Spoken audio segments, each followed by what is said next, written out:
Hey, so this is the first episode of how to put an LS4 LS motor in a 1967 Corvair. It's been done a lot of times, front engine, rear engine, mid-engine. This one's going to be a little different because we're going to do a Transverse LS4, made it to an LT80 4-speed automatic. This is the car. I'll show you a little bit of the car I got to work with. The stock motor. Let me even start it for you.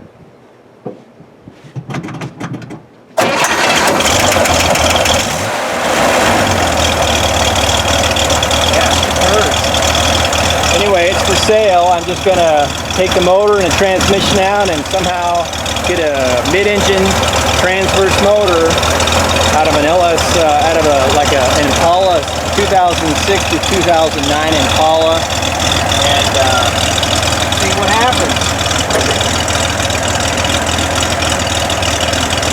How do you work this thing? So.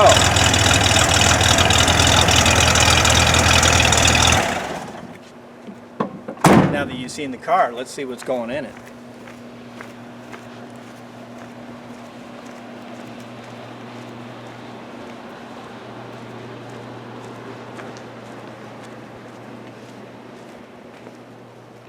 I got these on this national parts, I think it's carparts.com, an LS4 and an LT80. I think I paid $1,000 or around there for both of these, shipped to my house, so they're real inexpensive because nobody really wants oddball LS4 engines or transmissions that came out of mid-90s Cadillacs. So let's open up and see what these things look like.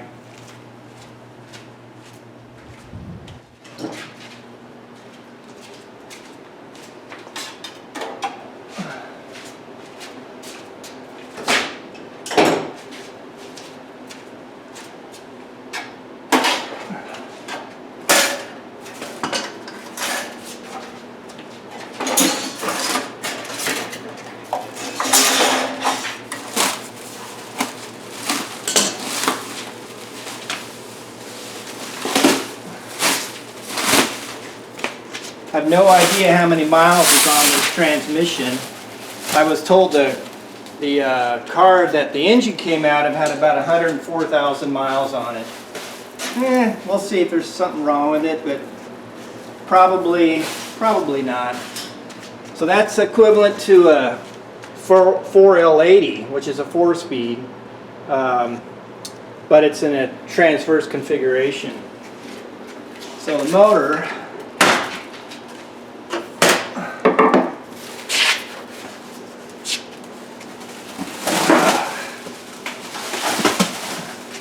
get some scissors.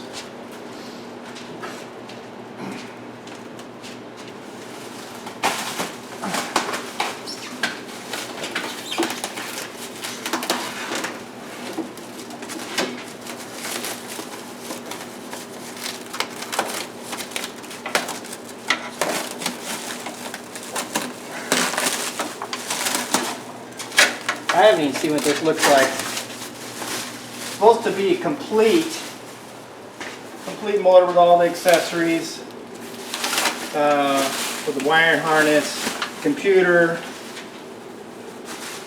Well, it looks to be that way. Oh, come over here and look at this part of it.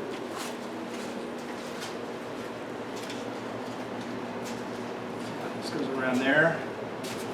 So an LS4 engine is it's a Gen 4 LS motor, 24 tooth reluctor, so it's an early 2000s or 2006, and then they later went to 48 reluctor, I guess. But the thing about an LS4 is that it's a little more compact. You can see the drive system is really compact, and that's so how they could fit the motor in a front-wheel drive car. And so that helps because we need the room when we put this sideways in the mid-engine in the Corvair. The bell housing is also different in how it bolts up than a regular LS1 or LS2 or LS3. It's triangle shaped like this, so it's kind of an oddball. And then there is some modifications that have to be made to the transmission. We'll see this right here.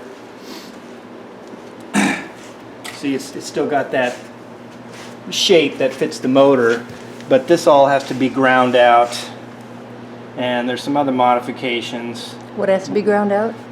Right in this area, because the motor block hits right there, and there's a few other things. Also, the starter has to bolt on the bottom of the oil pan, because there's no provision for a starter, which would normally go right there. And so we'll see how this all pans out, but the goal is to do a pretty clean job and probably put a turbo on it, although I like to put an LSA supercharger on it. The problem with the supercharger on this motor is that the snout comes out pretty far, and so you have to change all of the drive system to a different drive system, and it sticks out farther, which is getting into my room that I need to fit it in there. So I don't know if it's going to fit. I'll look into it. I'd rather have that instant power of the supercharger, but we'll see how that works out as far as the room and stuff. Anyway, so I built this Volkswagen project with a Subaru motor, and I took 1,500 pictures but didn't do any video, so I figured I'm going to video this whole project and keep updating on this stuff. So anyway, we'll see you in the next episode.